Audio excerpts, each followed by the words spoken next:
Bonsoir chers spectateurs, chères spectatrices, ceux qui sont là ce soir, bonsoir à tous. Veuillez nous excuser du léger retard, on a eu quelques problèmes techniques. En tout cas, Marie pour vous servir aujourd'hui, nouvelle animatrice de REC en Air, le talk show hebdomadaire, et oui, enfin toutes les semaines de retour. Vous êtes bien sur REC, votre média de l'université Gustave Eiffel, et il est 19h passé de 14 minutes. Bonsoir Nathan. Bonsoir Marie, et bon, merci de nous retrouver sur Twitch ce soir. Et peut-être même en replay sur YouTube ou en podcast sur toutes nos plateformes. En tout cas, je vous souhaite de passer une très bonne émission en notre compagnie, en compagnie de l'équipe de REC.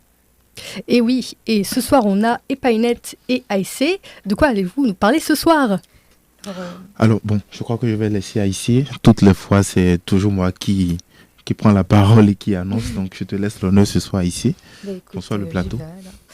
Bonsoir à tous. Nous, comme à notre habitude avec Epainet, on va vous présenter des proverbes en nos langues maternelles respectives, donc en langue fon et en turc. Et je commence. Donc dans la droite ligne de ce qu'on a l'habitude de faire, quoi. Et d'en transmettre bien évidemment toute la métaphore, comme tu l'as dit si bien à chaque fois. De ces proverbes. Très hâte d'entendre ça. Et bien sûr, nous avons deux invités extraordinaires ce soir. Extraordinaire parce que ce sont deux étudiants qui font partie de l'association Le Cercle Politique, Andreas et Constantin. Bonsoir. Bonsoir. Bonsoir. Vous avez créé une nouvelle association à l'université. On aura le plaisir d'échanger avec vous. Vous pourrez répondre à toutes nos questions et votre arrivée dans la sphère associative. Voilà. Marie, je te laisse continuer. Je te laisse prendre la suite. Et moi qui prends la suite plutôt. Et ensuite, on aura Nathan qui nous proposera une rubrique étudiante. Parce qu'il y a plein de choses qui se passent. Il faut rester à jour. Du coup, mieux vaut ne pas rater les derniers événements.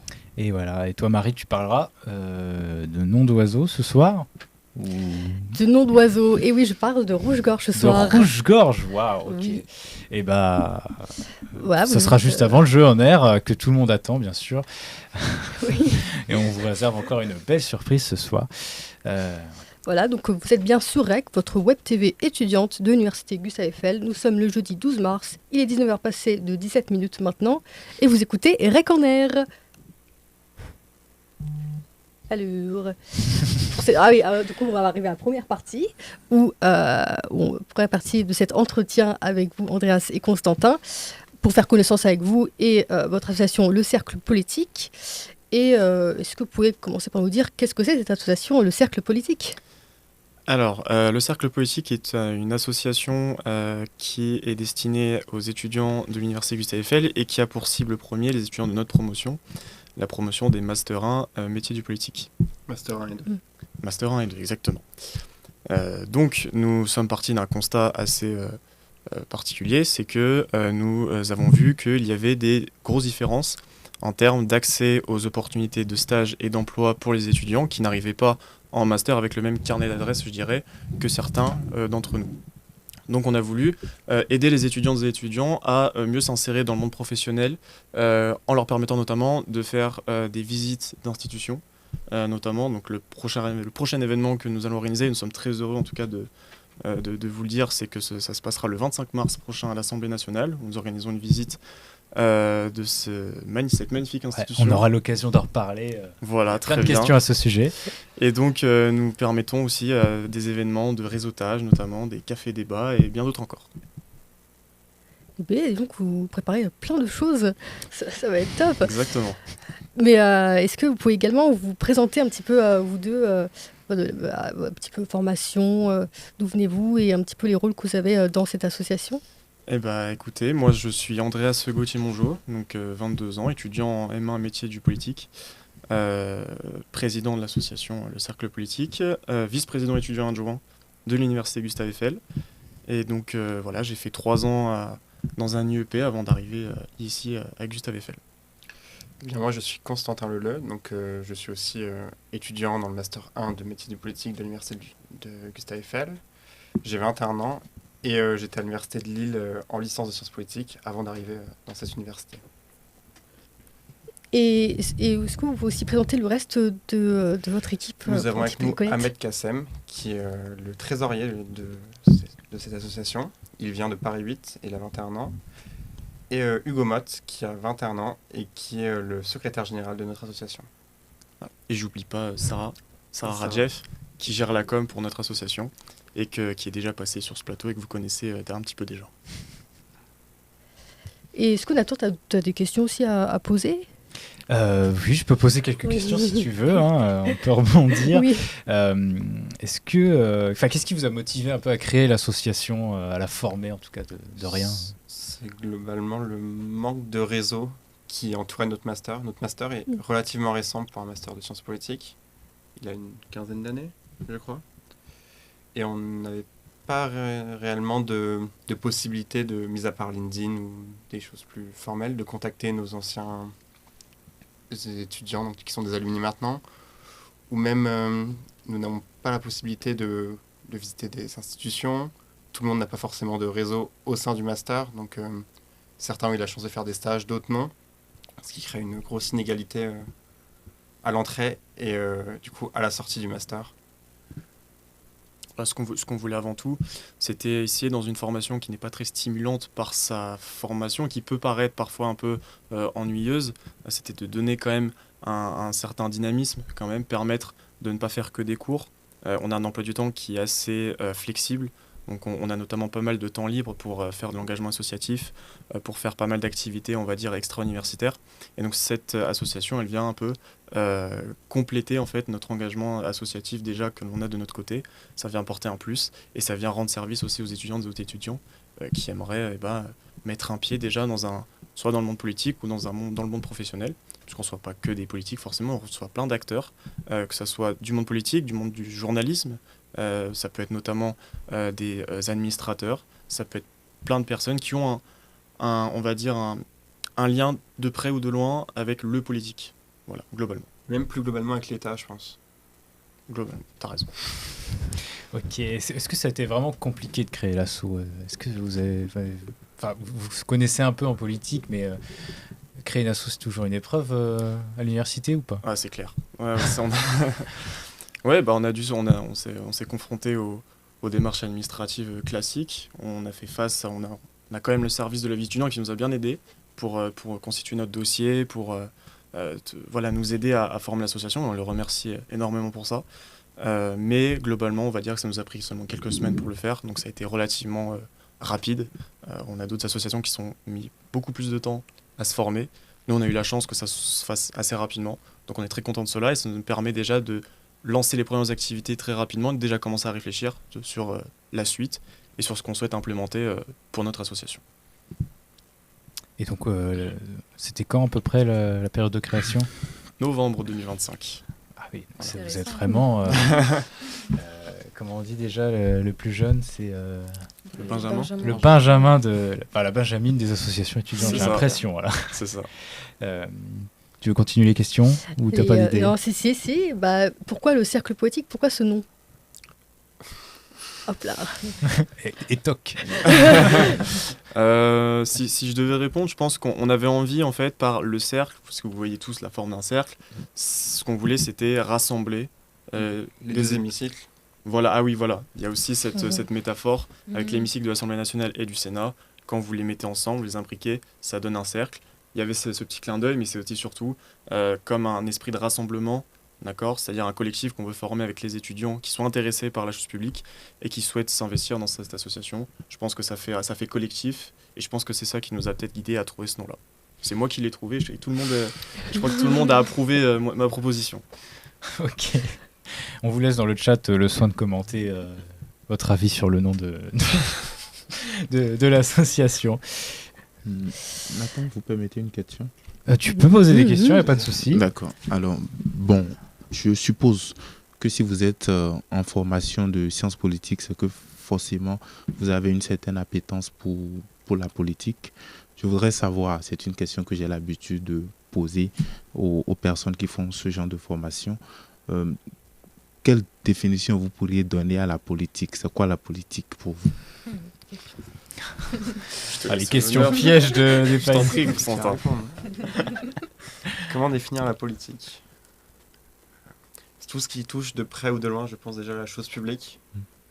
Donc, que ce soit les gouvernances. Après, tout est-il politique ou non, ça c'est une autre question. Ok. J'ai mon avis sur celle-ci. Moi aussi. Mais Mais, explique carrément. l'association est apolitique, donc Ah bah oui. partisane. C'est vrai qu'il faut Partisane. il faut le préciser, c'est que c'est une association partisane. On se revendique d'aucune idéologie politique. Ok. On n'est rattaché à aucun parti politique. Mm. Voilà. Et même au sein de notre bureau, on a des divergences politiques. De quatre courants globalement différents, plus ou moins. Donc voilà, donc c'est quand même la preuve qu'on arrive malgré nos différences et nos divergences à créer quelque chose de commun. Mm. Et c'est ce qui est beau quand même, je pense. Et voilà, après bon, sur la définition de la politique, c'est très large. Hein. On va dire que tout ce qu'on voit C'est justement sur pour ce ça que plateau, je- tout ce qu'on voit autour de nous, tout est politique. Mm. Les produits que vous achetez, les études que vous faites, Mm. c'est un lien. La politique s'en est chargée. Mm. Et même dans votre vie quotidienne, tout est lié à la politique. Tout respire la politique. Tout quoi. respire, exactement. Mm. Donc c'est mon opinion, voilà. Donc c'est pour ça que les gens doivent s'emparer de la politique, sinon la politique s'empare d'eux. Ouais. Et quand C'est- c'est fait c'est dans une ce phrase. sens-là, généralement, Mm. c'est plutôt pour desservir les gens. C'est pour ça que dimanche, à les élections, il faut aller voter. C'est important de le repréciser aussi. Et qu'il faut surtout s'intéresser à la politique. Avant, c'était très ennuyant, mais maintenant, je pense qu'il n'a jamais été aussi important de bien réfléchir, d'avoir un bel esprit critique, un esprit analytique Mm. sur ce qui se passe aujourd'hui en France et dans le monde. Et c'est tout le cœur de la politique, c'est de réfléchir, avoir une opinion et puis faire porter ses idées. C'est ça. Très belle réponse. Merci. D'accord. D'autres questions et pas net? Non, c'est bon. Assez Il peut-être. m'a convaincu. T'as convaincu, ok. Il m'a convaincu. Est-ce que t'étais pas convaincu sur la politique, sur ce que c'était? Non, généralement, les réponses qu'on me donne me satisfont moins, mais celle-là, ça me va. Ok, bon bah tant mieux. Bon, bah, Parce que... écoutez- ah non, vas-y. Non, mais c'est pour dire que en réalité, là, il a donné une définition très globale, très générale de la politique. Et je pense que c'est cette définition-là que l'on devait souvent donner, ou beaucoup plus donner. Parce que déjà, définir quelque chose, c'est rétrécir la chose, en fait. C'est la rapetisser. Et la politique, on ne peut pas la rétrécir, à mon avis. Donc, c'est en cela que je trouve sa réponse excellente. Très bien. Très bien dit. J'ai pas d'autres questions pour cet entretien. Est-ce que tu en as, Nathan? Là, j'ai un Non, qui on me peut vient. annoncer la suite. On peut annoncer la suite.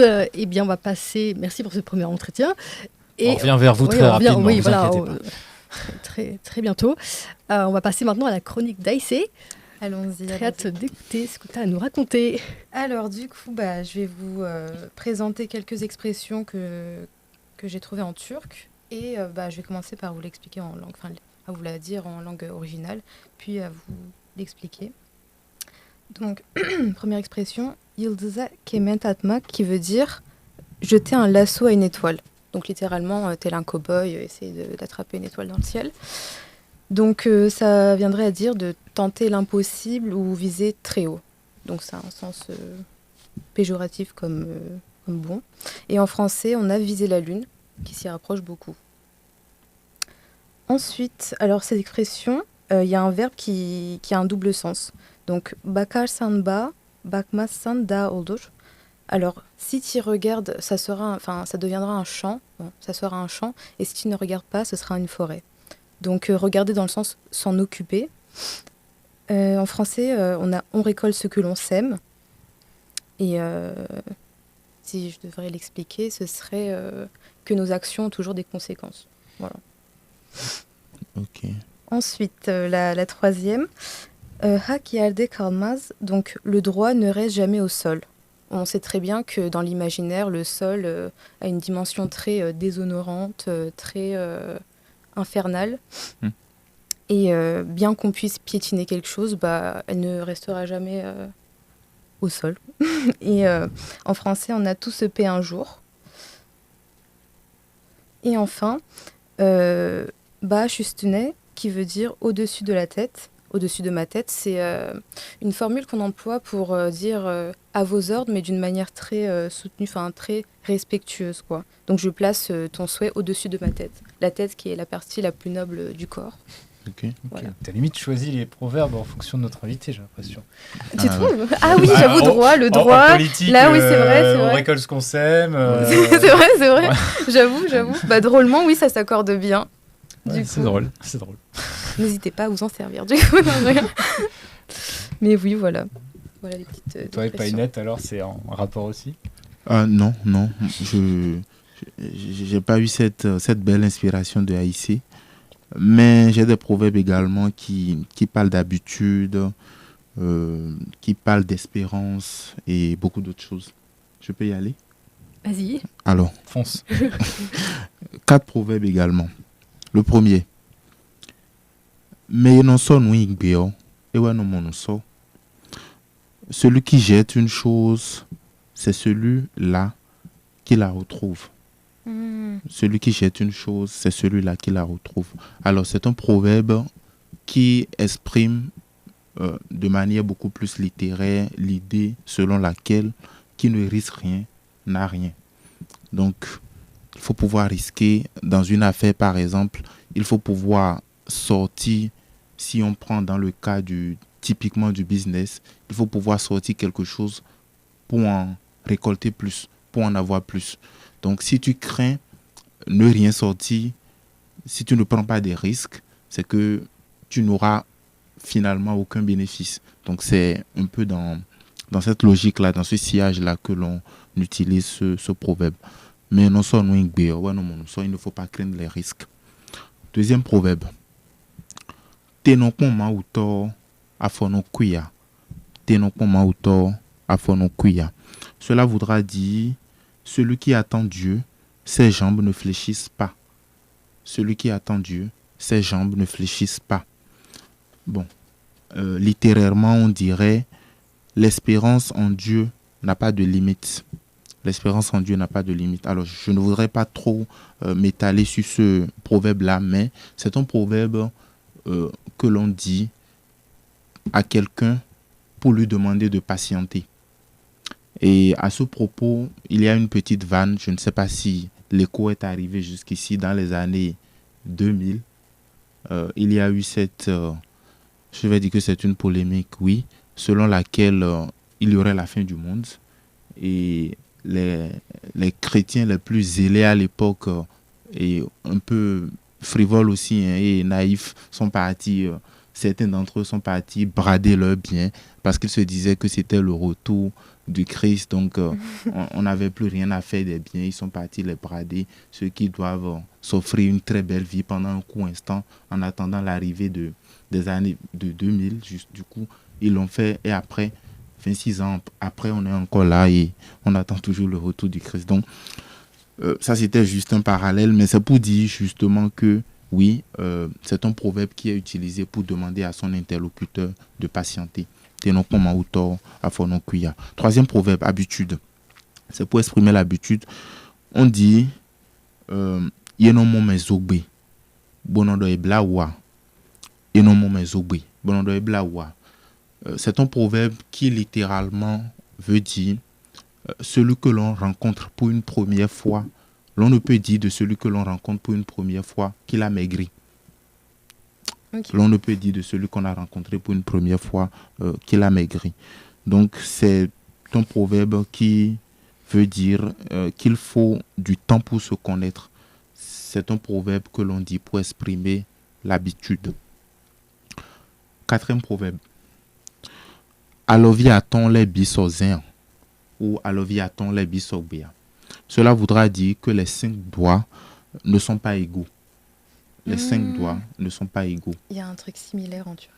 Justement, tu vas nous le dire après. Alors, donc, ouais, mais vas-y, je finis. Vas-y, carrément. Donc, quand on dit les 5 doigts ne sont pas égaux, c'est un proverbe qui nous invite à accepter la différence. Je vérifie sur ma main si c'est le oui, cas. Oui, ouais, tu fais bien de vérifier.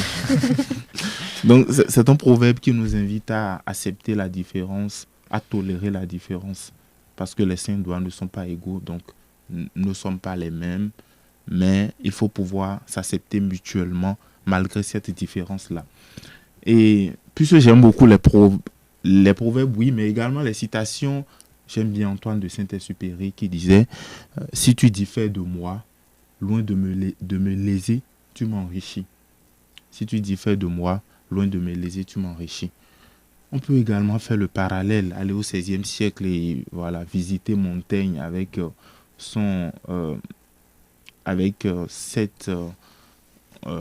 ce réquisitoire qu'il a eu contre la barbarie à une époque où il disait on appelle barbarie ce qui n'est pas de son usage pour amener les uns et les autres à s'accepter. Donc, l'autre peut faire quelque chose que vous allez trouver barbare parce que ce n'est pas de votre usage. Lorsque vous dites que les autres sont barbares, par exemple, et on porte des jugements ou un regard condescendant sur ce que les autres font, c'est justement et simplement parce que vous n'êtes pas de leur milieu, ce qu'ils font n'est pas de votre usage, donc vous pouvez mal juger, vous pouvez mal apprécier. Voyez-vous. Donc c'est Montaigne qui le dit depuis le XVIe siècle. Ça m'a fait également penser à ce passage de, je crois que c'est les essais, du 16 essais. Je pense bien, si je ne me trompe. Non, tu te trompes. C'est les essais de Montaigne, justement, depuis le XVIe siècle, précisément dans des cloches. Ouais. Je crois qu'il n'a pas fait grand-chose d'autre, Montaigne, de toute façon, avec ses essais. Voilà, j'en aurais fini. J'espère que vous avez aimé mes proverbes d'aujourd'hui. Ici, tu n'avais pas des doigts en alors, turc le truc, c'est que... Alors, c'est quelque chose que ma mère dit beaucoup. Hein. C'est un proverbe qu'elle me dit beaucoup, mais alors, ça me revient pas du tout, là. Ah bah... Tu t'es pas renseigné rapidement. Je crois qu'elle parle des frères et sœurs. Elle dit que, en gros, on est tous de la même personne. On est comme les 5 doigts de la main, non Non, mais on est tous de la même personne et pourtant on se ressemble pas du tout entre frères et sœurs. Mais c'est un truc qui le condense assez bien en fait dans une phrase. Ça me rappelle quelque chose, que même les jumeaux, c'est ça. Alors je sais pas du tout. Okay. C'est dommage que ça me revienne pas du tout, mais c'est terrible. C'était bien quoi. Ça aurait été bien, mais bon. Non, mais on va se donner rendez-vous peut-être la prochaine émission. On ira se ressourcer. Oui. Voilà, sur Wikipédia, là, et tu marqueras. C'est vrai qu'on arrive un peu en impro. Ouais. Justement. Toujours en impro. Toujours en impro.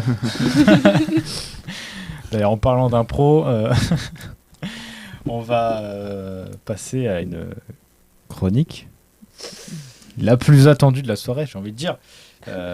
Parce que tu vas nous parler de ptérodactyle, c'est ça, Marie ? Je vais vous parler de rouge-gorge. Ah, c'est pareil. Précisément de rouge-gorge familier, de son nom exact. J'ai amené le livre d'oiseau. Ah, il y a un livre d'oiseau. Il y a un livre d'oiseau. Est-ce que c'est un oiselier ou il n'y a pas un nom comme ça ? Un oiselier. Il est là, le rouge-gorge familier. Wow. Je profite pour remercier l'ami qui m'a offert ce magnifique livre. Pourquoi le rouge-gorge ? On va voir ça tout de suite. Qu'est-ce que le rouge-gorge ? Je me perds dans ma chronique. Donc vous connaissez tous ce petit passereau, ce rouge-gorge, sa fameuse gorge rouge dont il tire son nom et qui plus précisément en fait n'est pas en rouge mais plutôt orange foncé tirant vers le rouge, soyons précis. D'ailleurs j'ai appris en faisant cette chronique que en fait c'était le symbole de l'entreprise de grande distribution Auchan. C'était pas juste un oiseau random, c'était vraiment un rouge-gorge. Pourquoi le rouge-gorge pour Auchan ? Pour son caractère sympathique et proche de l'homme. On va voir ça plus tard, si c'est vraiment le cas. Donc si vous avez un jardin, vous allez sûrement remarquer, en plus pendant l'hiver, la présence d'un rouge-gorge perché en hauteur, observant un petit peu votre jardin ou sautillant à la recherche de quoi se mettre sous le bec. Eh bien ce petit bonhomme, c'est le rouge-gorge familier. Il est présent tout le long de l'année, en France en tout cas, qui, contrairement à d'autres oiseaux qui iraient migrer, lui préfère rester bien au chaud, facile de le dire, ici, à la recherche dans nos jardins de nourriture facile. D'ailleurs, même sa population augmente pendant l'hiver, avec l'arrivée d'individus qui en fait migrent depuis le nord de l'Europe, notamment du Royaume-Uni, à la recherche d'hivers moins rudes ici en France, pour survivre. Donc il est présent dans chaque jardin, et c'est l'un des oiseaux les plus familiers, d'où son nom rouge-gorge familier, car il vit en fait près de l'homme. Donc là, on peut vérifier que, effectivement, le slogan un petit peu peut-être pas le slogan, mais de pourquoi le rouge-gorge pour Auchan, parce qu'il vient près de l'homme pour se nourrir, et en général, on a tendance à dire « Ah bah c'est rouge-gorge, c'est mon rouge-gorge, il vient tout le temps dans mon jardin, je le connais, c'est le mien. » En tout cas, moi c'est ce que je dis, j'ai une théorie que celui qui vient dans le jardin de mes parents est le même. Est-ce que c'est le même ? On ne sait pas vraiment, mais donc qui vient chercher sa nourriture à proximité des humains. Et plus précisément, en fait, selon Wikipédia, ceux qui sont en train de jardiner. Donc pourquoi en train de jardiner, me direz-vous? Eh bien, ce serait parce que le rouge-gorge, en fait, comprendrait que lorsque l'on jardine, et notamment lorsqu'on va retourner la terre, eh ben, il aura de quoi trouver à manger après, donc des vers de terre ou je ne sais quoi d'autre qu'il aime bien manger après qu'on retourne la terre. Et c'est pour ça qu'il aime bien en fait un petit peu suivre la bêche du jardinier. D'ailleurs, lorsqu'il n'est pas dans le jardin pendant les autres saisons, il réside en fait en forêt où il profite des insectes qui sont dérangés par d'autres animaux comme des cerfs ou bien des sangliers pour se nourrir. Donc c'est un petit peu la même mécanique. Donc ce qui pourrait expliquer pourquoi il est comme ça. On a également vu des rouges-gorges carrément suivre des taupes creusant leur galerie pour ensuite attraper les vers de terre, encore une fois, qui sont dérangés par les taupes. Donc voilà, il peut se montrer quand même très malin et dans sa recherche de nourriture, trouvant des opportunités à travers le comportement d'autres individus. Il peut même se nourrir de proies vivantes, comme des vers de terre ou des vers de farine, qui sont présentés à la main par l'humain. Voilà, donc il n'a vraiment pas peur, il est capable de se rapprocher. Par exemple, si vous restez tranquille dans votre jardin, je ne sais pas, assis sur un banc, il peut vraiment venir tout près pour manger. Donc j'ai un exemple, mon grand-oncle, et en fait il avait un même rouge-gorge qui venait le rendre visite. En tout cas, on pense que c'est le même, parce qu'il lui venait en fait à chaque fois, lui donner en fait, à même heure il venait, et il venait en fait lui donner un verre de farine vivant, et carrément des fois il venait manger dans sa main. Donc voilà, donc si vous voulez faire copain-copain avec le rouge-gorge de votre jardin, vous pouvez le faire. Notamment en commençant par jeter des graines un petit peu loin de vous pour qu'il s'habitue, et petit à petit essayer de rapprocher le rouge-gorge en sortant de plus en plus près de vous, et peut-être qu'un jour il viendra carrément manger dans votre main. Je vais tester la théorie.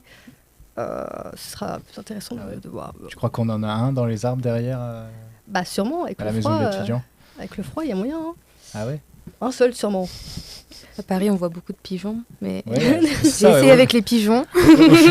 Mais j'en ai pas Au beaucoup vu champ, des rouges-gorges. Beaucoup de mésanges, si je me trompe pas. J'en vois beaucoup, mais alors rouge-gorge, un peu moins. Sûrement, j'ai dû en voir. Ouais. Sûrement un, parce qu'ils aiment bien se la jouer solo.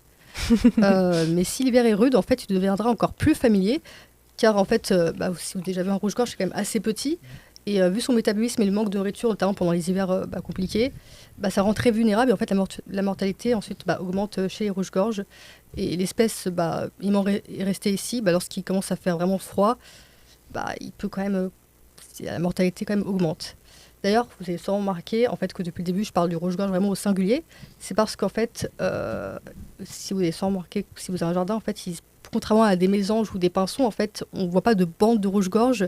C'est vraiment un oiseau en fait qui est seul et qui s'énerve en fait dès qu'il voit en fait le rouge d'autres rouges-gorges autres que le sien, car en fait c'est un oiseau très territorial en fait qui peut être très agressif avec c'est pour ça avec ses congénères. Voilà. Super. En fait, lorsqu'il voit un rouge-gorge sur son territoire, un autre rouge-gorge, en fait, il vient exhiber du coup son plastron rouge pour que l'intrus s'en aille, pour lui dire que non, c'est mon territoire. Et si ça ne suffit pas, en fait, ça peut finir en fait en lutte, qui peut aller jusqu'à la mort en fait d'un des deux rouges-gorges. Donc voilà, c'est vraiment, ça rigole pas. Et c'est un peu comme des humains, quoi. Ouais, sympa, ouais. Non, mais je rigole. Ouais, ils montent des bombes nucléaires, c'est pas pareil. Ouais, c'est vrai que c'est un level, ouais. C'est vrai. Ça rigole pas chez les rouges-gorges non plus. Ouais, ça déconne pas. Ouais. Il aime bien aussi impressionner ses adversaires en se perchant en fait sur une branche plus haute pour lui dire en mode regarde, je suis plus haut que toi. Donc voilà, c'est. Ça vole pas. Ça vole pas. T'allais dire. Non. J'ai dit que ça vole pas, c'est pareil. Ah, c'est vrai. D'ailleurs, le chant fait partie de ses armes pour défendre son territoire. Donc en fait, c'est l'un des rares oiseaux en fait qui chante toute l'année. Donc vous l'entendez aussi en hiver. Tout de suite une imitation. Non, je pourrais pas faire. Je ne pourrais pas le faire. Déçu. Moi, j'attendais que ça. Non, mais j'ai écouté le chant du rouge-gorge et je me suis dit je pensais pas que c'était celui-là. Donc j'ai dû confondre. Dommage, on n'a pas une petite démo là. Ça fait couic ou pas? Ça fait pas couic. Je sais pas faire d'imitation autre que le pigeon, bizarrement. Ah bon? J'avoue. Non, mais il faudra que tu bosses les imitations pour les prochaines chroniques. Autre que le pigeon, ça va être dur, ça va être compliqué. Tu fais la poule. Poc, poc, poc. Tu fais bien, toi. Je suis une poule, c'est ça? On va s'en sortir. Non. Donc il utilise le chant pour notamment défendre son territoire également. Et d'ailleurs, le mâle et la femelle rouge-gorge chantent tous les deux, car d'habitude, il y en a en général un qui recoule pour l'autre. Là ici on a les deux qui se donnent à l'exercice du chant pour défendre notamment leur territoire. Parce que les femelles rouge-gorge ont également un territoire à défendre, qui leur est nécessaire non seulement pour nicher, pour vivre, mais aussi pour garantir des sources suffisantes de nourriture. Parce qu'un rouge-gorge sans territoire, en fait, il meurt au bout de quelques semaines parce que c'est sa zone en fait, où il peut trouver sa nourriture. Du coup, c'est pour ça en fait, qu'ils défendent leur territoire avec tant d'énergie. Hargne comme ça, là. Voilà, encore une fois, ça ne rigole pas. Mais je voulais terminer cette chronique avec deux légendes liées en fait, à la couleur en fait, du ventre du rouge-gorge. Tout d'abord, une légende qui dirait que le rouge-gorge aurait pris un jour part à une bataille avec d'autres oiseaux pour savoir en fait, lequel volait le plus haut. Donc un autre oiseau, un troglodyte, aurait grimpé sur le dos d'un aigle pour remporter le concours pour voler plus haut.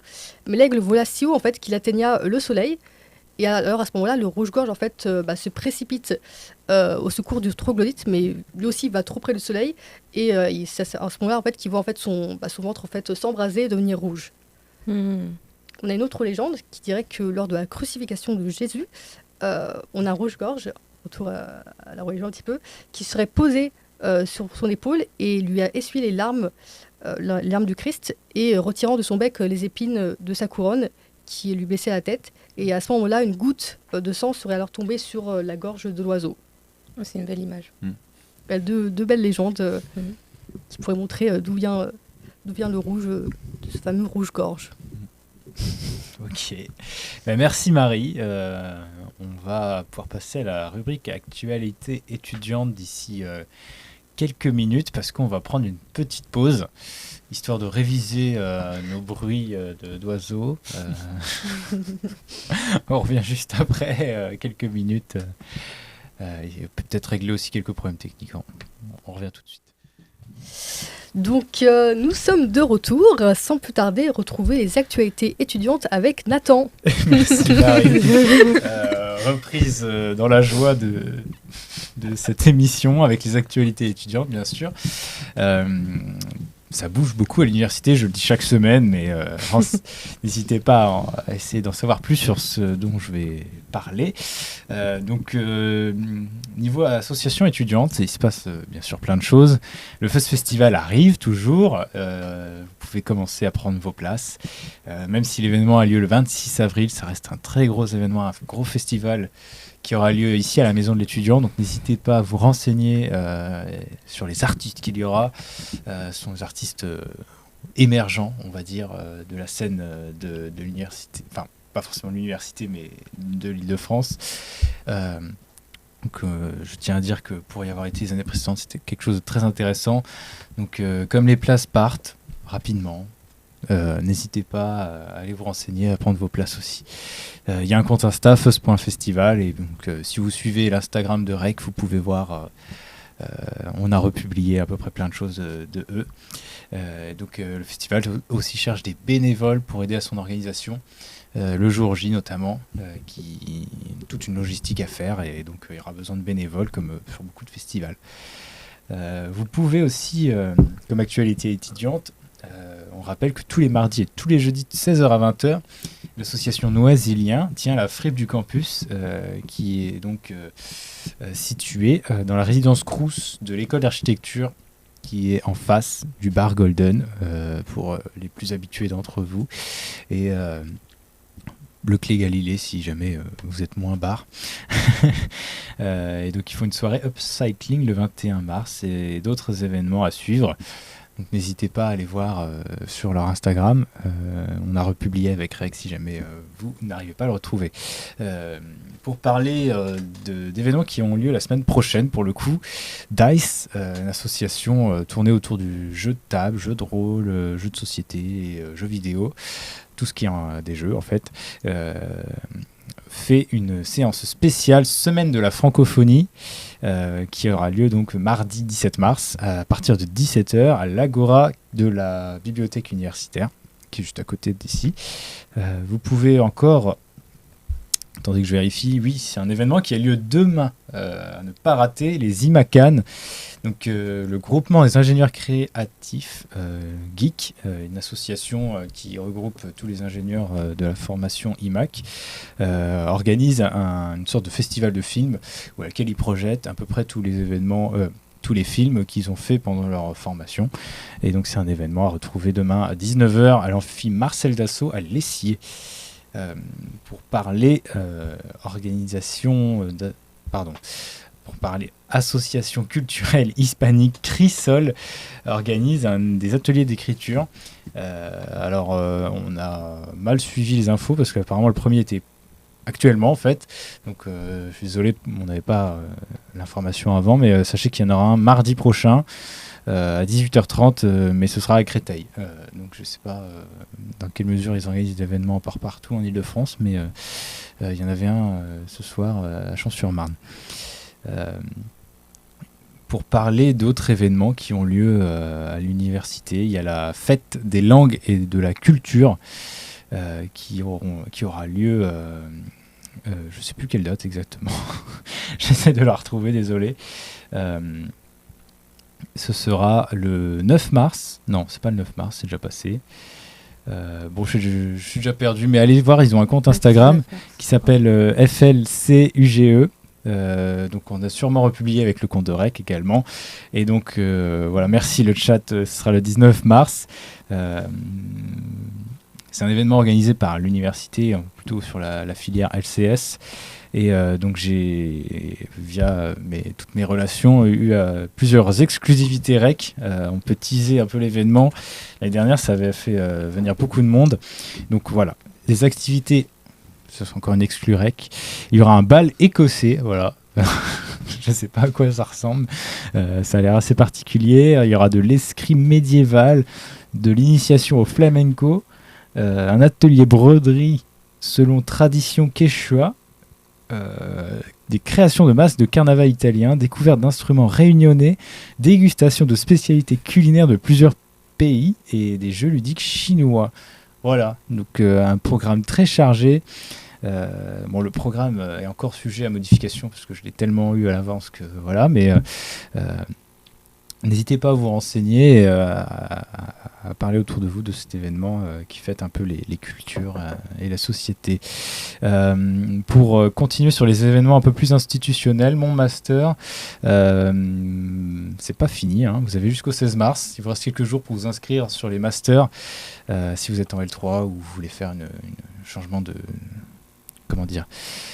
changement de filière, vous pouvez, si vous êtes en master et que vous dites je veux aller à tout prix en master de politique parce que nos invités l'ont très bien vendu, vous pouvez aller sur monmaster.gouv.fr pour candidater au master.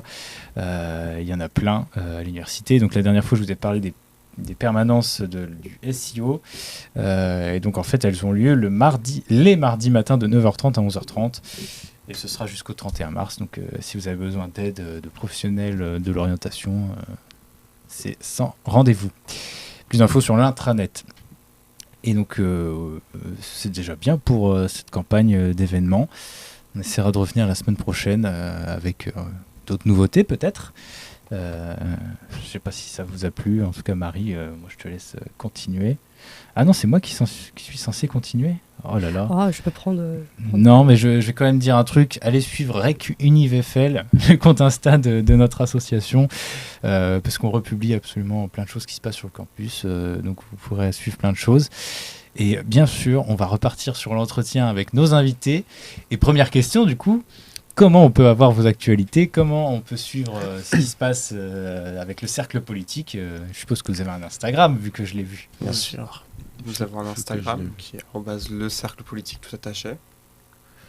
Nous avons LinkedIn. Vous avez un LinkedIn? Eh oui, parce que quand même, c'est une association, mais ça reste quand même un cadre politique, donc il faut formaliser tout ça. Voilà. Mais la plupart de nos informations passent par Instagram. C'est le canal le plus rapide et qui permet de toucher le plus de monde. LinkedIn sera surtout là pour relayer les activités que l'on aura déjà faites. Voilà. Où il y aura beaucoup de photos, beaucoup de retours sur nos activités. Instagram, c'est vraiment plus un canal pêle-mêle en fait, où on va reposter des activités, on va proposer des Plein de choses, voilà. N'hésitez pas à nous envoyer un message, d'ailleurs, parce que nos DM sont ouverts, on y répond avec grand plaisir. On a déjà eu pas mal de messages ces derniers temps pour se renseigner sur l'asso. Et on y répond toujours avec le plus rapidement possible. LinkedIn est plutôt présent pour aussi illustrer un peu cette volonté de création de réseau. Je pense qu'à terme, ça sera la réelle utilité de ce compte. Ok, vous avez une adresse mail si vous êtes vieux et que vous ne savez pas utiliser les réseaux. Si vous êtes vieux et que vous avez du mal avec la technologie, cerclepolitique.asso@gmail.com pour nous contacter. Très bien, et donc vous avez un peu teasé l'événement. Est-ce que vous pouvez nous en dire plus? Parce que vous êtes venu un peu pour le présenter quand même. Exactement. Et cette association cet événement, qui se tiendra le 25 mars prochain à l'Assemblée nationale pour visiter cette belle institution, je l'ai dit tout à l'heure, en compagnie d'un député, Maxime Lenné, que vous avez déjà reçu et qui est le député de la circonscription du territoire dans lequel nous nous trouvons actuellement, donc la 8e de Seine-et-Marne. Donc événement qui aura lieu le 25 mars de 10h à midi. Les inscriptions sont déjà closes, mais on peut vous dire qu'il y a plus d'une vingtaine de personnes qui ont répondu à l'invitation et qui viendront du coup visiter l'Assemblée nationale et qui ensuite, au terme de la deuxième partie, puisqu'il n'y a pas que cette visite, il y aura un temps d'échange avec le député et l'équipe du député, donc ses collaborateurs et collaboratrices parlementaires, pour en apprendre plus sur leurs fonctions, sur leur travail, comment ils travaillent et comment tout ça s'articule autour du mandat de député de M. Maxime Lenné. Ok, ça a l'air super intéressant. Et c'était ouvert à tout le monde ou c'est que les membres de l'asso C'était ouvert à tout le monde. Il n'est pas possible pour le moment d'adhérer à l'association. Il n'y a pas d'adhésion à l'association? C'est particulier ça. On va dire que tout le monde peut participer. Pour l'instant, les adhésions viendront dans un deuxième temps. Voilà. Puisque pour la simple et bonne raison que pour l'instant, il n'y a pas d'événement, on va dire, payant qui nécessite de financement ou de subvention de la part d'adhérents. En tout cas, le but, c'est que pour le début, on puisse ouvrir un maximum les activités aux personnes qui sont juste intéressées par ce qu'on fait et qui ont envie juste de découvrir. Je sais que pour la moitié des inscrits, ce sera la première fois qu'ils visiteront l'Assemblée nationale. Donc ça, c'est vraiment aussi une fierté, c'est de permettre à des gens qui n'ont jamais fait ce genre d'événement de pouvoir le faire. Et on est très heureux de les accompagner pour cette première fois pour eux. Ok, la prochaine visite, ce sera le Parlement étudiant ou pas? 19 mars. 19 mars, c'est pas mal, hein, dans une semaine, là, pour se préparer à l'Assemblée nationale. Non, petite blague à part. Mais comment on fait pour organiser une sortie aussi... il faut avoir le contact, il faut réussir à convaincre, je suppose. Les députés sont assez faciles à contacter en réalité. Lorsque vous les contactez sur leur boîte mail, leurs collaborateurs répondent assez facilement. Et donc nous avons fait le choix de choisir le député de notre circonscription, donc la circonscription de la faculté, qui du coup a très gentiment répondu favorablement à notre demande pour encourager la création d'associations politiques, pour encourager, je pense aussi, les jeunes à s'engager en politique, ou du moins essayer de s'y intéresser. C'est déjà un bon début. Et donc c'est relativement simple. Ensuite, les démarches sont plutôt faciles aussi, et les collaborateurs et le député prennent le relais vis-à-vis de l'Assemblée nationale. Ils servent d'intermédiaire. D'accord, et c'est... Bon, non, je sais pas. J'ai toujours été agréablement surpris des fois. Par exemple, comme tu l'as dit, Maxime Lenné était déjà venu dans une émission de Tribun il y a quelques années. Et voir sa disponibilité pour nous, pour les étudiants, ça fait toujours un peu plaisir. Peut-être que tu veux continuer les questions, Marie, ou pas? Oui. Je vois là que tu réfléchis, que tu es prête à bondir. J'avais une petite question. Qu'est-ce que vous préparez comme type d'événement pour la suite? Parce que on veut savoir. On veut des exclus rec. Des exclus. Alors malheureusement, vous n'en aurez pas. Parce que en fait, on réfléchit à plein de choses en même temps et ça demande du temps. Donc en fait, et puis comme vous savez, avec le politique, souvent c'est sujet à modification qui peuvent parfois jusqu'au dernier moment.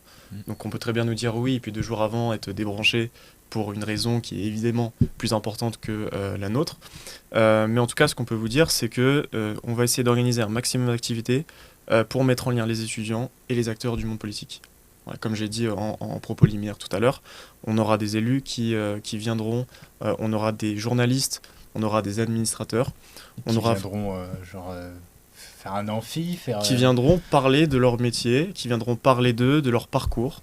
Ça pourra se tenir à l'université, comme ça pourrait se tenir dans un bar, dans une brasserie adjacente, pas trop loin quand même de l'université. On en connaît quelques-uns si vous voulez. Le Golden, comme tu l'as cité tout à l'heure. Ou le Descartes. Sans faire de pub, voilà. En tout cas, ce qu'on veut, c'est vraiment créer un moment d'échange et voilà, permettre que les étudiants, même si cela se déroule avec une dizaine de personnes, justement, on va dire ce petit comité favorise l'échange, favorise la conversation qu'on va avoir avec la personne invitée. Et même parfois, à la fin de ces échanges, il y a un numéro qui s'échange pour derrière avoir un stage, avoir des renseignements et puis constituer un réseau. C'est tout cela le cœur de notre projet. Ok, vos enseignants, est-ce que vous leur avez parlé du projet? Est-ce qu'ils sont intéressés? Ils vous soutiennent? On a un très gros soutien de l'équipe enseignante.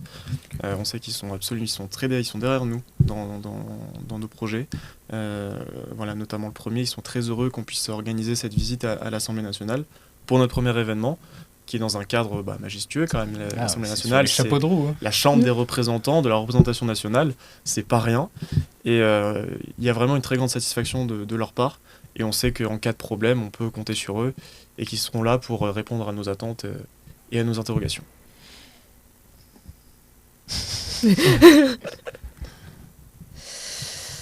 Ok. Non, là, j'ai pas d'autres questions qui me viennent à l'esprit, mais ouais, c'est vrai que, comme tu dis, Nathan, c'est vrai que vous avez mis la barre haute là pour ce premier événement. Le but était aussi de faire un événement d'appel pour montrer que l'association existe à tout le monde très rapidement. Ok, est-ce que vous avez envie de partager certaines infos qu'on n'aurait pas discutées, qu'on n'aurait pas posé de questions dessus un appel à tout le monde On va encourager les gens qui sont intéressés de près ou de loin à nous rejoindre. On sait qu'on a beaucoup d'étudiants, surtout avec ce qui se passe en ce moment, qui aimeraient s'intéresser, qui aimeraient réfléchir, qui aimeraient pouvoir mettre un pied dans ce moment, sans forcément travailler dedans, mais être intégrés dans un écosystème qui puisse leur permettre à terme, on va dire, d'obtenir soit un emploi ou soit simplement une réflexion qui pourra permettre d'accroître, on va dire, cette ouverture d'esprit sur le monde qui nous entoure. Et donc grâce, on va dire en partie grâce, si jamais on le fera, on prend la certitude qu'on le fera, on fera en sorte, avec les outils qu'on possède et avec les contacts qu'on a, de vous les partager pour permettre aux étudiantes et aux étudiants de bénéficier de conseils, de retours, de feedback et du coup les aider dans leurs projets professionnels, universitaires ou même autres. Voilà. Ok, donc si demain je veux déposer une loi, je peux passer par vous et dire la loi REC qui impose à tout le monde de regarder l'émission, c'est ça? Et je serai la première à le défendre. Ah ouais, si c'est vrai. On peut en parler dès le prochain Parlement étudiant la semaine prochaine. Ok, ouais, mais c'est pas bête, ouais. Alors, on y pensera pour la charte de communication d'université. Marie, sinon je vais partir trop loin dans les débats. Pour suivre du coup les prochains événements, n'hésitez pas du coup à suivre le Cercle Poétique sur Instagram. Et on en reparlera dans la rubrique actualité étudiante avec plaisir. Et maintenant, nous allons passer à la partie jeu, avec le jeu en air que Nathan nous a concocté. Et oui, le jeu que tout le monde attend. Ça change à chaque fois les consignes. Donc vous n'avez pas pu vous préparer. Je sais que certains aimeraient se préparer pour gagner le jeu, mais surtout Epainette, qui est un peu frustré. Je m'en sors jamais avec ça. Mais... Oh. Tu pars défaitiste à chaque fois, forcément. Oui, justement, parce que il faut bien se connaître. Ouais. C'est beaucoup plus une qualité qu'un défaut, je pense. Connaître ses limites. Ouais. Je pense que c'est un peu en fait le débat après, mais c'est beaucoup plus une qualité qu'un défaut. Le principe du jeu ce soir, je suis en train de me dire, j'ai pas de quoi noter les points, bon c'est pas grave. Dans le chat ils le feront. Ah, tiens, il y a un stylo parfait. Il y a un flyer, c'est parfait. Alors, les consignes, en fait je vais annoncer un pourcentage. Donc c'est le stat mystère, le jeu s'appelle le stat mystère aujourd'hui. Donc j'annonce un pourcentage. Et ensuite, je donne un détail sur le contexte. Et ce sera à vous de deviner à quoi correspond ce pourcentage. Premier exemple. On peut même commencer directement. Hein, comme ça, la première personne se fera piéger forcément. C'est parfait, ça. Pour être maléfique. Oui, parce qu'on me reproche souvent de ne pas être impartial dans les règles et les différentes comptages de points. Donc je l'assume parfaitement, sachez-le. Voilà. Donc Epainette, tu vas faire le témoin pour cette première question, enfin premier stat mystère. C'est 33%. Un tiers des personnes le font tous les matins sous la douche, mais personne n'ose l'avouer. Qu'est-ce que c'est? Tous les matins sous la douche, mais personne n'ose l'avouer. Un tiers des personnes le font le matin sous la douche, mais personne n'ose l'avouer. Qu'est-ce que c'est? C'est vicieux parce que du coup, tu veux admettre aux gens de. Enfin, la Après, personne qui le dit, peut-être- elle J'ai ma l'admet, petite quoi. idée. Peut-être certaines Mais je pense questions que- peuvent penser à plus avoir l'esprit Moi, mal je pensais placé. que c'était collectif. Ah, c'est individuel. Du Non, coup. non, là, c'est chacun pour sa pomme. Et je vais poser la question à chacun d'entre vous. Là, c'est juste pour embêter Painette à réfléchir. Les hommes ou les femmes? Tout le monde. Et, vraiment- Attends, Ah, d'accord. j'avais tout pensé à ça. Tu dis tout le monde.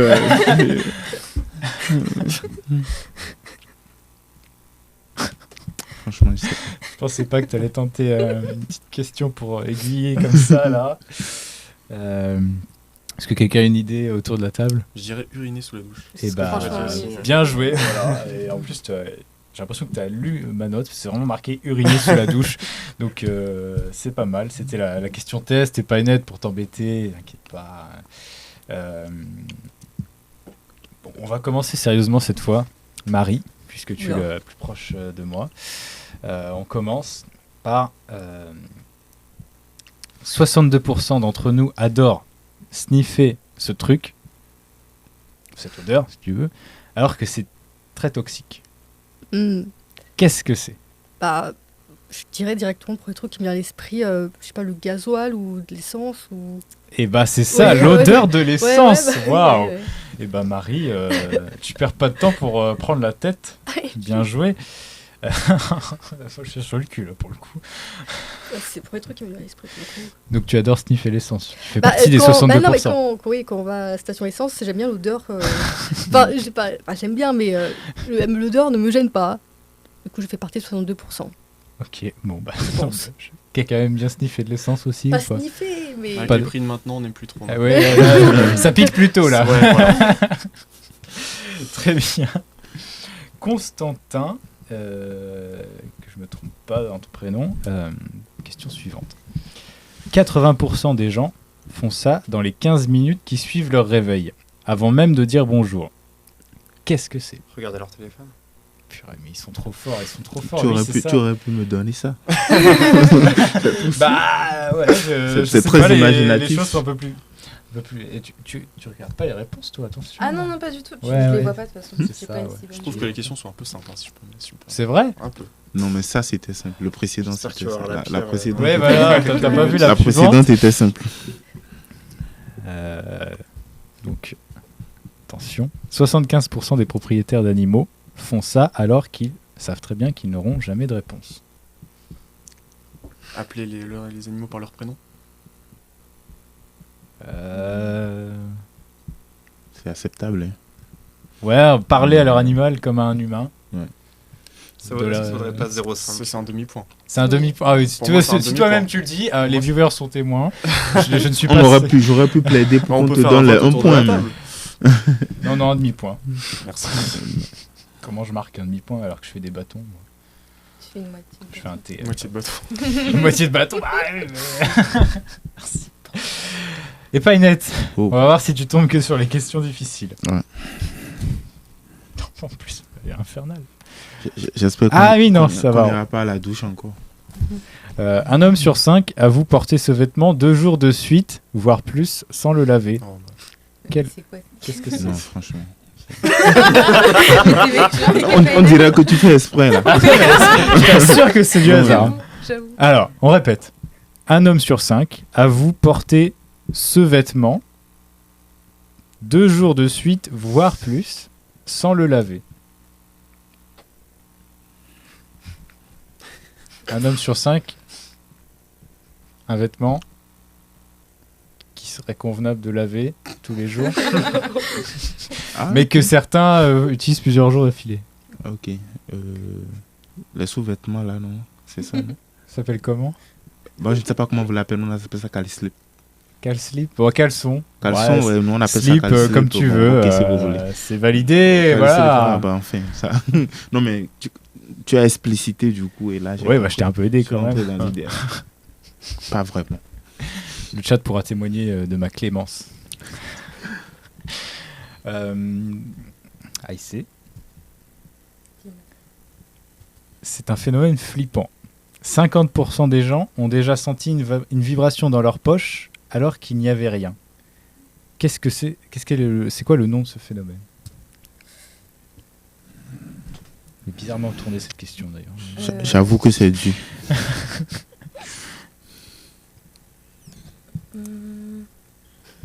Une vibration dans sa poche. Non, attends, je crois qu'il faut que je reformule la question. 50% des gens ont déjà senti une vibration dans leur poche. Putain, mais qu'est-ce que j'ai écrit là? Une question ou c'est moi? Non, c'est moi qui ai mal écrit les trucs aussi. Comment je pourrais reformuler ça rapidement? Bah, de quoi ça pourrait venir cette 50% des gens sentent une vibration qui n'existe pas? Et de quoi ça peut venir? J'aurais dit une vibration genre du téléphone, mais du coup une vibration Une genre halluc- fantôme, je sais pas. Ouais, c'est ça. hallucination. C'est exactement ça. Mais Et t'as- je jure que j'ai pas lu. Hein. Ouais, Mm. mais t'as répondu à sa place. Et t'as rien de galérer, Oui, c'est ça, les vibrations fantômes. Alors, je sais pas pourquoi je voulais faire Ouais, deviner c'est vibrations ça que j'ai fantômes, pas alors compris, que, du bon, coup, voilà. Bon, on va dire que par défaut, vu que je suis Je te gentil, donne le point. je te donne le point. C'était mal posé. J'ai triché. Non, je rigole. T'as triché? Non, Ah bah oui, j'ai pas c'est triché. vrai en plus que t'as accès. Bah, c'est vrai que j'ai accès au truc, mais pour le coup, je Elle a savais pas accès à celui-là. toutes les réponses en fait. Mais je jure que j'ai pas triché. Parce que j'ai vu ce vibration fantôme. Ok. C'est toi, je vais essayer de me relire avant de poser la question parce que c'est la merde encore. 40% des personnes actives mangent exactement la même chose à midi tous les jours, toute l'année. Qu'est-ce que c'est? 40%? Non, je crois qu'il y a un problème aussi dans cette question-là. Moi, j'aime bien manger des pâtes tous les jours. Ouais, non, c'est pas. J'ai pas la réponse en fait de la question. Mais j'ai fumé quand j'ai fait le truc ou pas? Parce qu'on l'a fait techniquement en appel, préparer l'émission. Je me plaindrai de ChatGPT, franchement, c'est un peu n'importe quoi. Il n'y a pas de réponse à ce pourcentage du coup. En tout cas, ce jeu est meilleur. Non, j'ai pas de réponse en fait. Ouais, Bon, je vais alors, passer au c'est- sujet. Je vais ouais. poser le Beaucoup plus suivant. intéressant. On va dire qu'on n'a rien vu. Celui-là fonctionne. J'opterais pour qu'on fasse ce jeu tout le temps. C'est mieux. Il était pas bien le jeu là? Alors, J'aime bien ce jeu, franchement. celui-là est bien? Il est mieux? Bah oui, bah on change souvent. Hein. Le but, c'est de varier les plaisirs. Merci ChatGPT du coup Ok. pour la Ah, c'est pas ChatGPT qui trouve tout, hein. Attention. Hein. Il rédige beaucoup de choses, certes, mais. Donc, Marie, question suivante. Bon. Dans une conversation de 10 minutes, 60% des gens font ça au moins une fois. Qu'est-ce que c'est? De laisser leur téléphone et marcher. Dans une conversation, 60% des gens font au moins une fois quelque chose. Ils marchent. Enfin, ils font le tour de leur maison, ils montent l'escalier, ils Une redescendent. conversation Une conversation. entre Ouais, mais- plusieurs personnes. Ah, Tu fais pas le tour de ta maison. Au téléphone toujours. Ah non, Ah, c'est pas au téléphone. C'est pas au téléphone. Ah, c'est- ok, je pensais là, que on c'était au parle, téléphone. une conversation Qu'est-ce qu'ils font plus banale au bar, si tu veux. Dis, Ouais, pendant 10 L'éthique minutes, de du coup, là. langage. Ah, l'éthique de langage. Ah L'éthique non, de là, langage. ça serait 100% des gens. C'est vrai. Ah ouais, mais Attends, répète ta question. Dans une conversation de 10 minutes, Mhm. 60% des gens font ça au moins une fois. Qu'est-ce que c'est? Ils regardent pas les gens dans les yeux. Comme je fais là. Non, je regarde du coup. Tu me déçois hein, parce que Ouais, je sais pas. très bonne réponse la dernière fois. Non, il y a rien qui me vient là. Deuxième semestre, là, ça se passe Ça se passe Et bah, est-ce que quelqu'un a une idée avant que... Pas du tout. Eh ben, c'est Ouais. mentir. C'est drôle. Ok. Comment ça, c'est drôle? Enfin, c'est drôle. Enfin, je. 60% des gens mentent en une conversation de 10 minutes, apparemment. Bah, c'est vrai qu'en 10 minutes, on peut C'est dire beaucoup de inquiétant. choses. Peut-être que ça prend en compte aussi l'enjolivage ou je sais pas. Tu as menti pendant l'émission? Déjà. Tu ne sauras pas. Marie, t'es C'est où? perdu. Ah oui, c'est vrai, j'allais te mettre le point alors que non.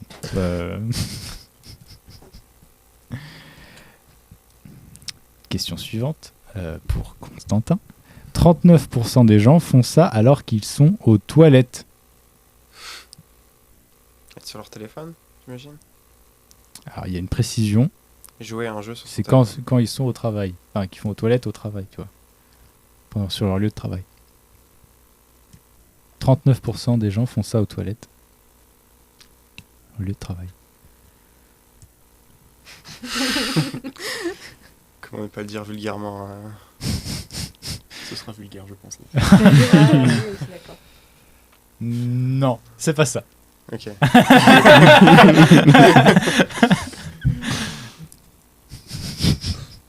Alors, aucune idée. Ok. Oh, bah, nous, on attendait la réponse. Hein. Je suis vulgaire. Voilà. Ah bah non, c'est toi. Hein. Reconnaître un contenu grand public. Moi, mon esprit va très bien. C'est de ton côté, là.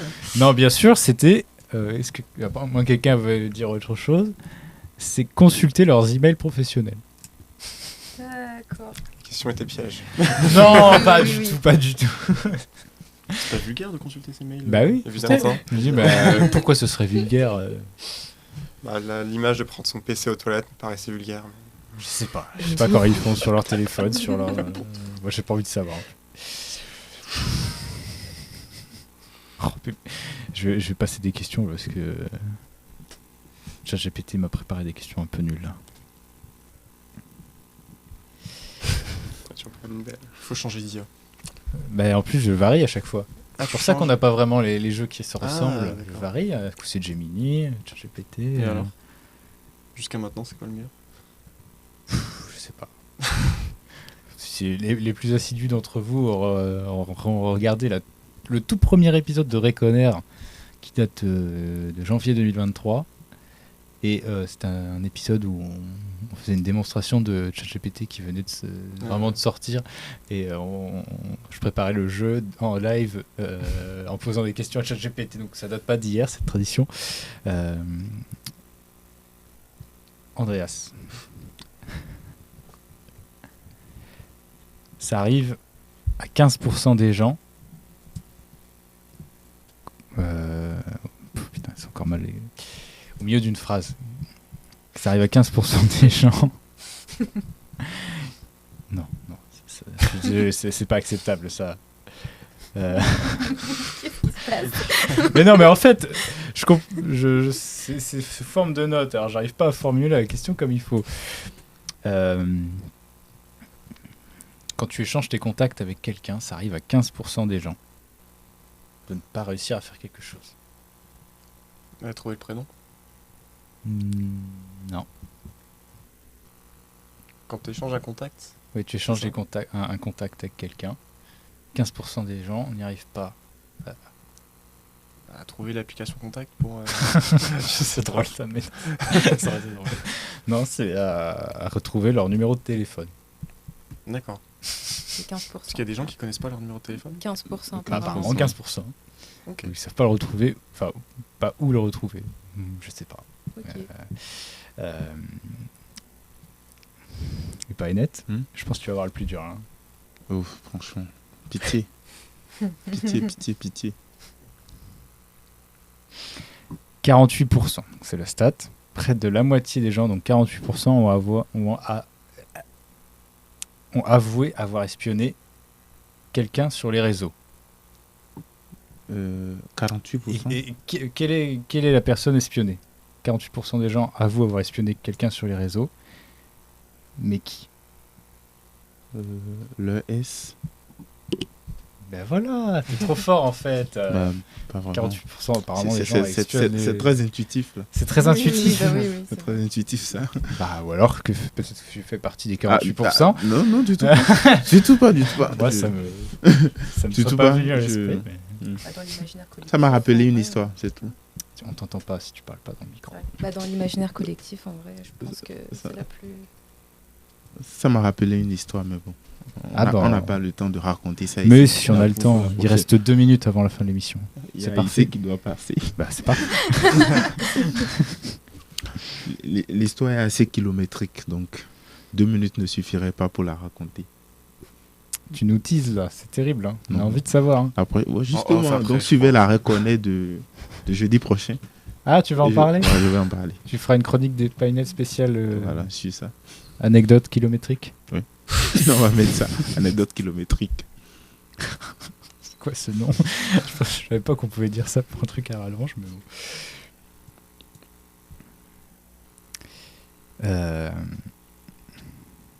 Ça arrive. Ah, ça, T'es t'as prête vu la Géris d'être premier. Mais bon. Ça reste à ici. T'es prête à essayer? Dis-moi, oui.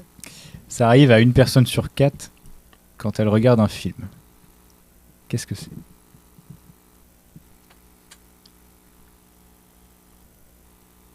Il n'y a pas de vulgaire. Hein. C'est un film conventionnel. Ça arrive à 1 personne sur 4. Mais qu'est-ce qui leur arrive à ces gens? S'endormir. Bien vu. Ah bah j'en fais Oh. pas, c'est comme ça. Bah, ouais, moi-même, je m'endors facilement. Ouais.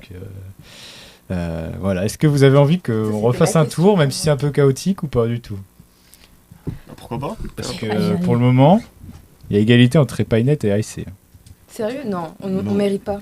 On mérite pas Est-ce parce qu'on fait- que c'est Marie. Moi Non, je peux non, pas non. accepter cette Est-ce qu'on place. fait juste la finale Enfin, ou pas? tu mérites. Je mérite pas. Mais si tu peux être Non. la vainqueur. Non. Ouais, on va faire une finale pour vous départager. Pour nous deux. Je vais citer une seule question. C'est celui d'entre vous qui aura la réponse en premier. Ok. Ok. D'accord? Ok. Oh, putain, mais elle est terrible cette question-là. Elle va être dure celle-là. Elle va être dure. Personne ne va gagner en fait. Quand 4% des gens ont un super pouvoir quand ils mangent, qu'est-ce que c'est? 4% des gens, 4%, donc c'est vraiment. 4% des 4%, gens quoi. ont un C'est super très pouvoir. marginal, quoi. Ouais. Ils ont un super pouvoir quand ils mangent.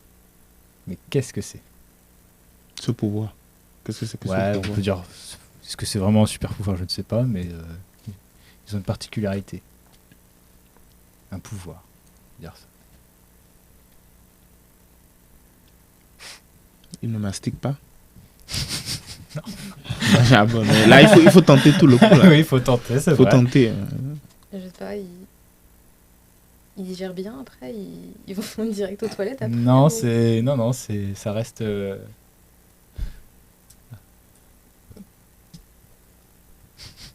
Hmm. Mais 4%. Donc c'est quelque chose de bien, c'est un super pouvoir. Est-ce que c'est un super pouvoir? Je sais pas. Je vais vous donner des indices quand même, mais moi je n'aimerais pas l'avoir au Crous par exemple.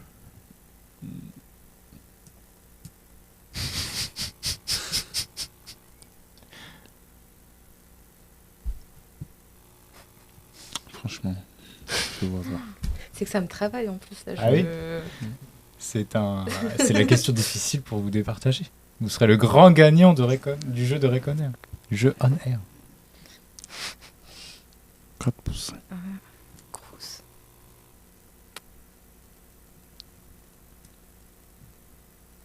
Bon, allez, un autre dernier indice, c'est un rapport avec les sens. Ah, ok. C'est un goût très développé. Oui. Ok. Ok. Ok. 4% des gens sont des super goûteurs Ok. qui ressentent D'accord, ok. Je m'attendais. 10 fois plus fort le goût que les autres. Le goût que le. Ok. Et c'est 4% du coup. Apparemment. Il faudra confirmer les chiffres. Hein, mais, parce que moi, c'est la source, c'est Yale University, mais D'accord. il faudra les confirmer si vous voulez vraiment être sûr de l'anecdote. Mhm. Voilà. 4% des gens et pas une nette. Je doute des 4%, mais bon. Tu doutes? On va l'accepter comme ça. Après, quand tu J'avoue.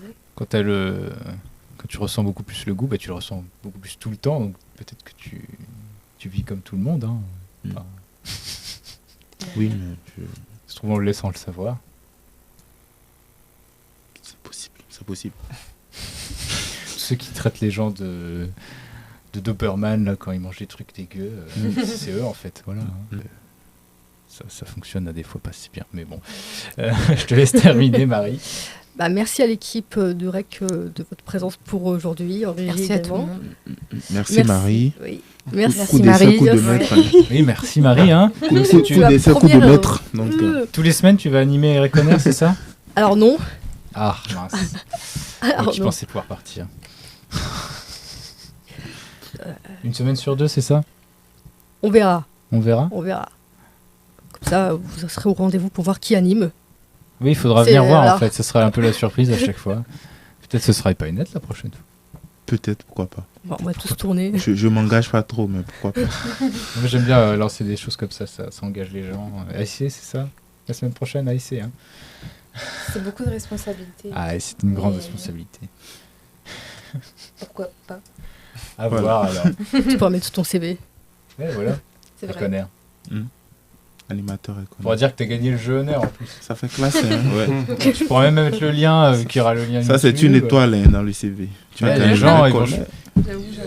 voilà, ils vont hésiter entre deux profils, ils vont faire elle a gagné à Reconnaître, attention, t'es obligé de la prendre. Non, écoute, pourquoi pas.